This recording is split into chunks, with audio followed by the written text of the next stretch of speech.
நாச்சியார் திருமொழியில் இன்றைக்கி 8ஆம் திருமொழி மேகவிடு தூது பார்க்க போகிறோம்.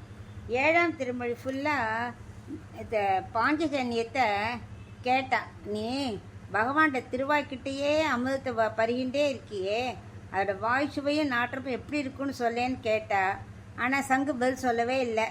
அதனால் இப்படியே வருத்தத்தோடு பார்க்குறா. மேலே அப்படியே கருமேகங்கள் வருது. உடனே திருவேங்கடமுடையான் நினைவு வந்துடுத்து. ஆகா, அந்த மேகத்தையே நம்ம தூது விடலாம் அப்படின்னு சொல்லிட்டு பாசுரம் சொல்ல ஆரம்பிக்கிறா. அதான் முதல் பாசுரம் பார்க்கலாம். வெண்ணீல மேலாப்பு விரித்தார் போல் மேகங்காள் தென்னீர்பாய் வேங்கடத்து என் திருமாலும் போந்தானே கண்ணீர்கள் முறை குவட்டில் துளி சோர சோர்வேனை பெண் நீர்மை ஈடழிக்கும் இது தமக்கு ஓர் பெருமையே. இப்போ இதுக்குள்ள அர்த்தம் பார்க்கலாம்.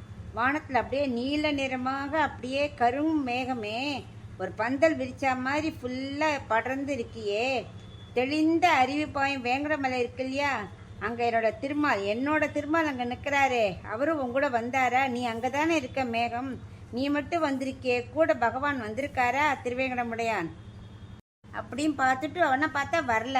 உடனே அவள் கண்ணில் அப்படியே ஜலம் முட்டின்னு நிற்கிறது. அந்த ஜலம் அப்படியே வழிஞ்சு அப்படியே மார்பில் வந்து விழறதான். அப்போ சொல்கிறா, இப்படி என்னை வருத்தப்பட வைக்கிறாரே, என்னோட பெண்மையே அழிக்கிறாரே, அது அவருக்கு பெருமையாகுமா அப்படின்னு மேகத்திட்ட கேட்குறா.